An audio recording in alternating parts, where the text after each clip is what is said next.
We got two Generation 4 remakes.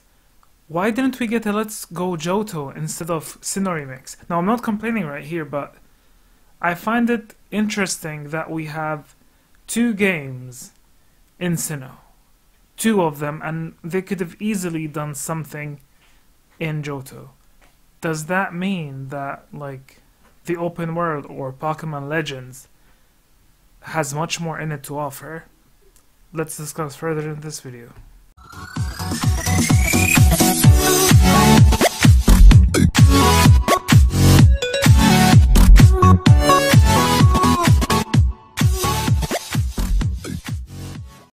Hello everyone, and welcome to Pokemon FM. At this point of time, it's getting crazy. There is a lot of speculations about the new games, a lot of excitement, and then like everyone's starting to like think and predict and analyze and all those sort of things because we're super hyped for one of the best, or hopefully to be the best game out there for Pokemon.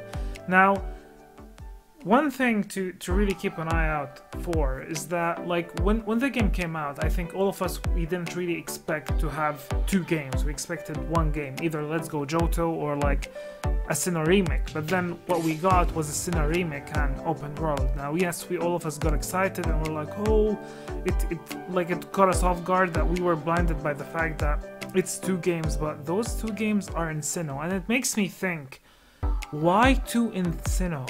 Why there is an open world in Sinnoh, and then we have a Let's Go, or like a Generation 4 remake, which is similar to Let's Go Pikachu. They could have done a Let's Go Johto and then something else.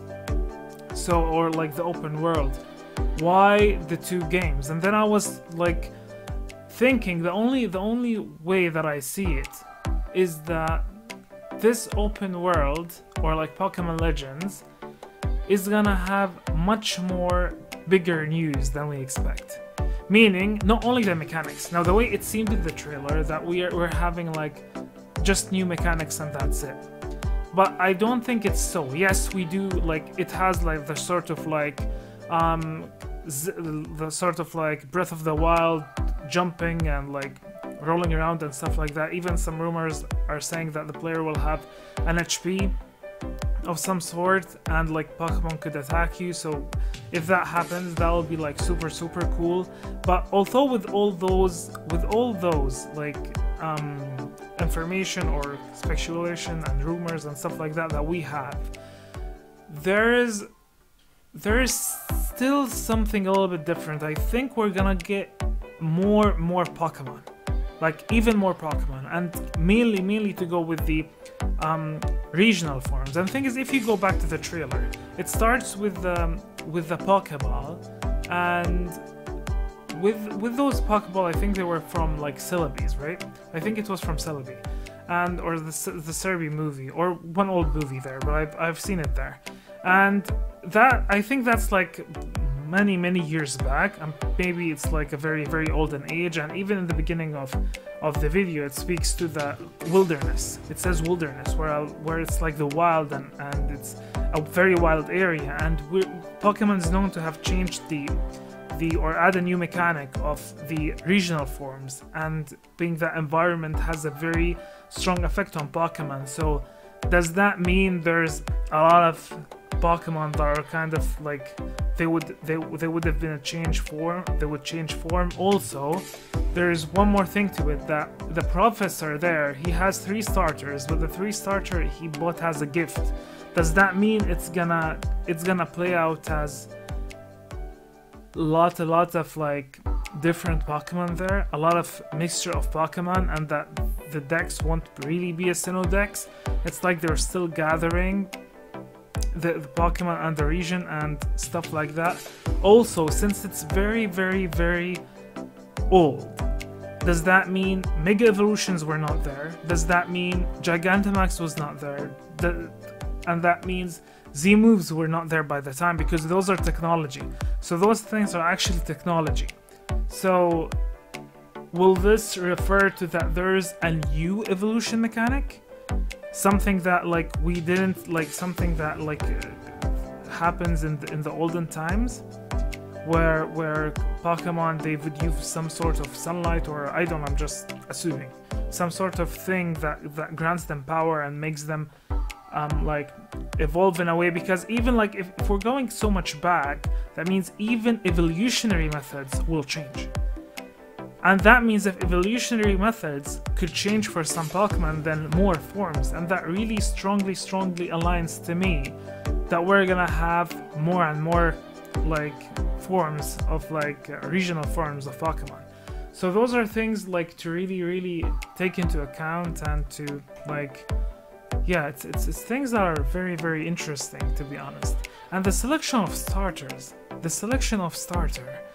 is like, for me, it still hints to me that there's gonna be a new evolution mechanic, because both Cyndaquil, Rowlet, and Oshawott, they do not have any form of Gigantamax or Mega Evolutions.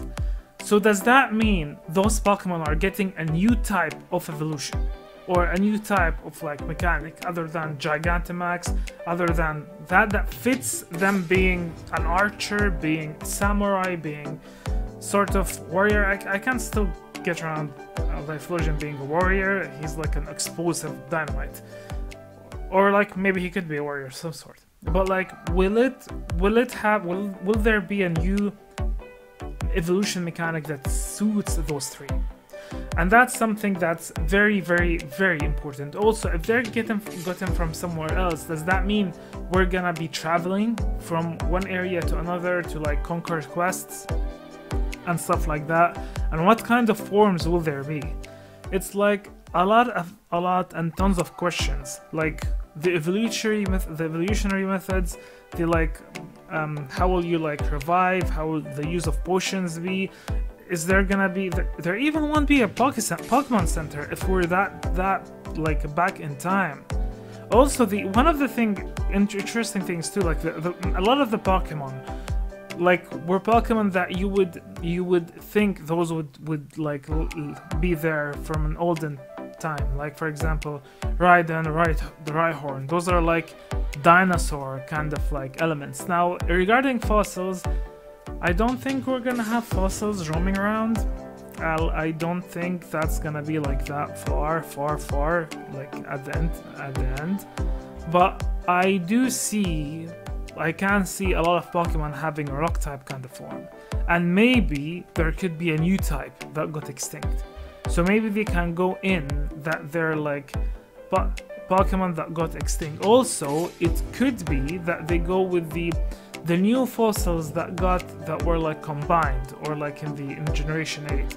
They could like touch on how they like they combine together. There's like, at this point, there's like tons and tons of like speculations and things that we can think about, because like only giving us those two games in Sinnoh, like only those two games in Sinnoh, for me means that the open world won't really be Sinnoh. It won't really be Sinnoh. Yes, it's gonna take place in Sinnoh, probably because of like them trying to have a story, and that story could best fit Sinnoh, yes. But the mechanics of it, the Pokemon in it, I don't think it's gonna be Sinnoh. And I think that's the main thing that was demonstrated in the very beginning, where they did not really show us any like starters, the 3 starters. They showed us 3 different starters, and that idea itself is very smart. And also it's very smart and it's really nice, but still there's a lot of things that are vague. Like also having like the player turnaround and jump, and what kind of missions there will be. What about the gyms? Who you're gonna be fighting? You're gonna be catching Pokemon, stuff like that. I'm very hyped at this point. Like extremely hyped. And in comparison to like the Pokemon remakes, the Sinnoh remakes, Diamond and Pearl remakes, those are gonna be fun, and those are gonna give us the like the Pokemon vibe and that kind of vibe that we're all used to. I think it's gonna be good, but it won't be as we expected.